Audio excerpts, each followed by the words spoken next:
Good morning, everyone, and thank you for joining us for another session of the West Chamber Pop-Up. I am Christy Villanueva, President of the West San Antonio Chamber, and I am here enjoying my coffee with Red of Red Night.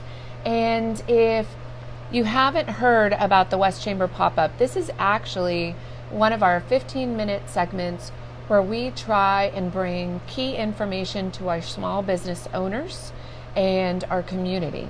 Things that you need to know. Sometimes it involves safety, sometimes procurement, and there's a variety of topics that we like to cover through this West Chamber Pop-Up. So make sure you join us twice a month on Mondays at 9:15 a.m. for our next topic on West Chamber Pop-Up. So today, Red, thank you so much for joining us. Glad to be here. And we're in such an interesting facility and all these wonderful screens. It's a little kind of overwhelming for the non-tech person. But please tell us a little bit about your company. Sure. I'm Red Thomas. I'm the CEO of Red Night. Red Night was founded in 2011. And basically, I'm a prior service Army intelligence analyst. I got out of the service and worked as a contractor for a while before the opportunity to start Red Night came up. And initially, we were just general problem solvers for the government, specifically the intelligence community. We solved a variety of intelligence and engineering type problems. Here lately, we've transitioned more to cybersecurity and architecture development. Like a lot of what we do is create labs, basically, how would you say it? Like environments for cyber operations officers and cyber defense folks to test and play in a more realistic looking environment, practice skills, test equipment. And that's great because we have all these bases here. JBSA is here and you support some of that's their a lot work. of our customers. Okay, so that's wonderful.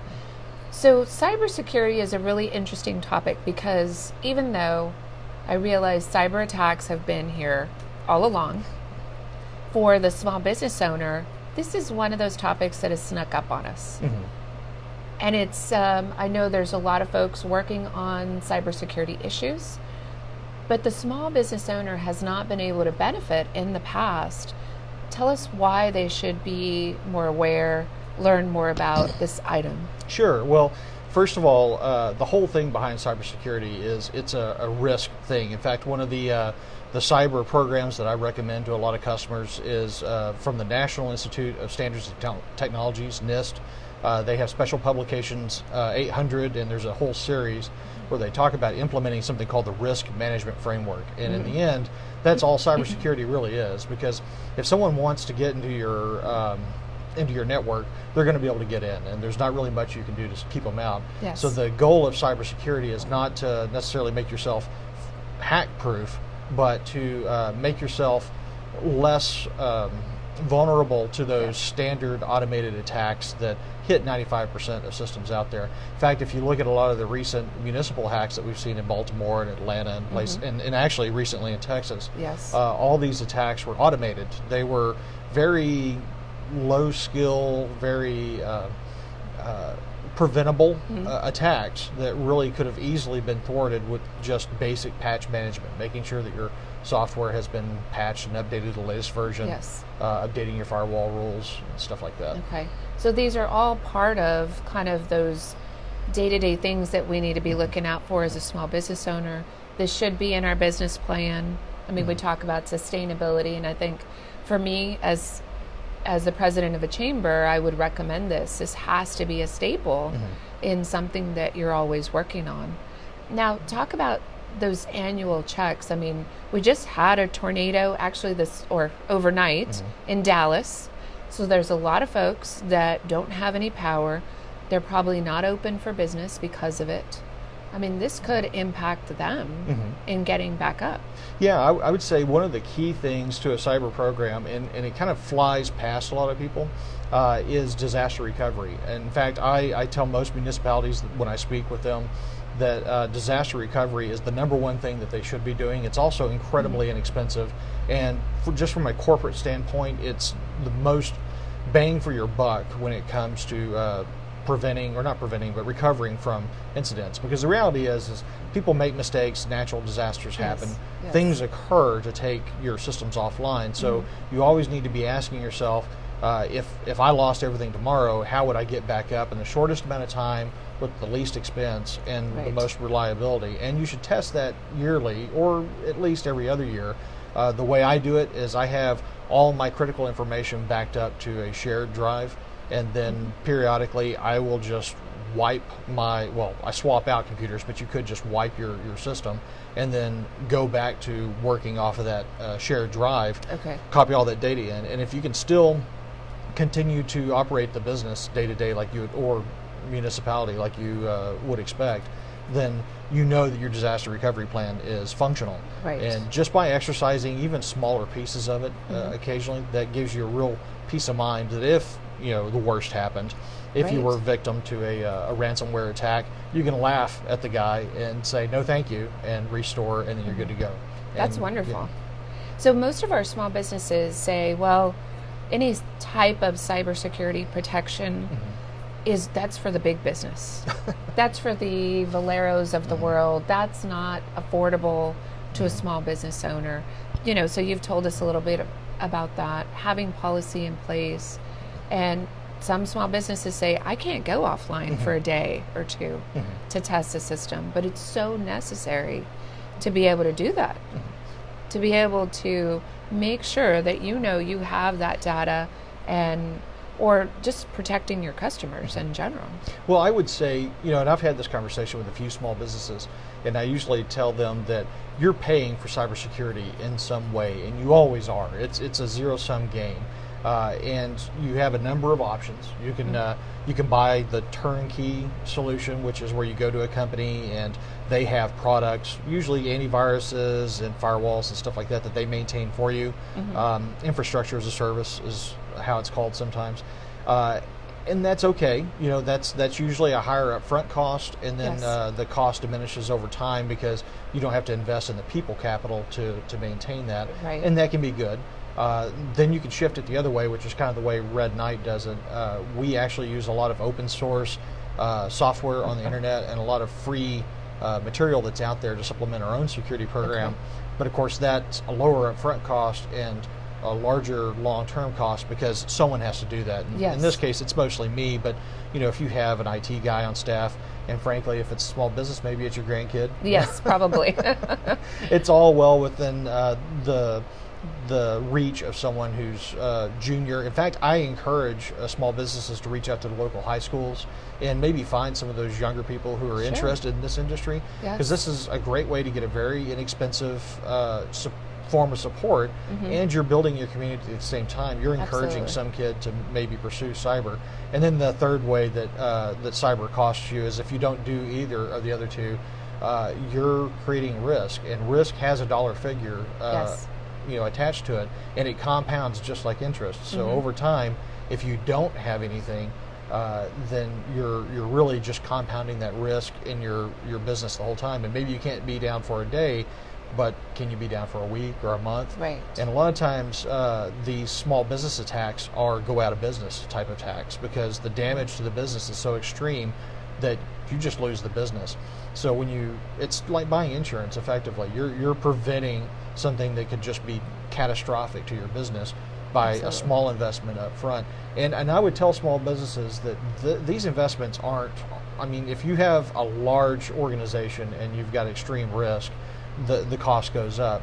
But if you're a small business, it costs you almost nothing to draft and maintain a patch policy. Do you check all your systems every month to make sure everything's patched? Yes. It's simple. It's inexpensive.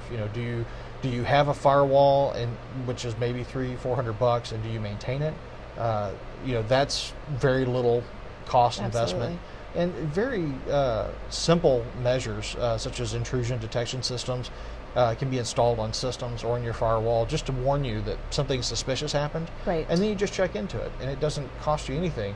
It's just who does that. If it's the owner, if you're small enough that you are doing your own IT, then sure. If it's if it's your one IT guy that maintains your systems, it's good for him because he's learning some new skills, and it's just going to make your organization that much stronger as you go forward. Absolutely. And since you mentioned that, I know that there are students in the UTSA program, St. Mary's, and Our Lady of the Lake that need that internship experience and could probably help a small business owner for minimal cost. Now, there's also education. If you do have an IT person as a small business, there's education for them. Oh, yeah, absolutely. In fact, here locally in San Antonio, every year we have a couple of conferences that people should be aware of. One is B-Sides SATX, which is usually in the early summer, spring kind of time frame. That's B-Sides, which is the sort of companion conference to DEF CON out in Las Vegas every year. Okay. And then a new conference that started last year and just wrapped up their second year about a week ago is the Texas Cyber Summit, which is a really large summit. We just got numbers back, and I think it was about 1,200 attendees this year. That's great. Which is 50% growth over last year. Yes. And it was fantastic. We had some of the best talks that I've ever been to. So you had panel sessions, yes, and education sessions, and educations. Like not only do you have people who are chief information security officers telling you these are the concerns that we have, and this is how we handle them. Yes. You also have a number of people talking about some of their favorite open source and free software and how to implement that, and even some penetration testers, guys whose job it is to determine how vulnerable businesses are, talking about how they do that. And there's nothing to stop you as a business owner from kind of taking those techniques and testing yourself. Yes. I mean, you could hire a third party such as Red Knight to do an assessment for you, which is always good. But I mean, for very little, you can walk around and just using some of that knowledge that you gained at that community event, figure out where your vulnerabilities are. No, it makes sense. And I mean, as a small business owner, we need to take that as something that we need to take that step forward, is what I'm saying, and evaluate our company, see where we are. I just ironically got back from the American Public Transit Association annual conference, and they had a cybersecurity session. So it's a big deal. I mean, we talked about some serious stuff. Well, and I would actually encourage small business owners to get involved in things like chambers of commerce, and also if your community has any sort of cyber program for local businesses. Because everyone thinks about NSA and Cybercom and Army North and all these big organizations that we have here in San Antonio, and they think that they're the targets. But the reality is their networks are relatively secure, but the community itself, the municipality, is a lot less secure. And we saw in the cyber attacks in Kyiv just a few years ago when Russia attacked Crimea, that there were some state-sponsored activity in the Ukraine. And they were able in about 30 minutes to shut down power to about 230,000, 240,000 customers, and even damage some of the equipment. So it took weeks to get some of those systems back online, just because they couldn't find the equipment to replace what was damaged. Yes. So, a lot of that all happened because smaller businesses were attacked first. So really, when small businesses ensure that they're secure, they're really... It's sort of like herd immunity for vaccinations. You're vaccinating the community. You're making the community more secure just by participating and raising your cyber IQ that little bit. So before, it's almost time to wrap up, but tell us about this beautiful setup here. Sure. So Red Knight is under the SMASOC umbrella, which is a nonprofit myself and a couple other local entities started.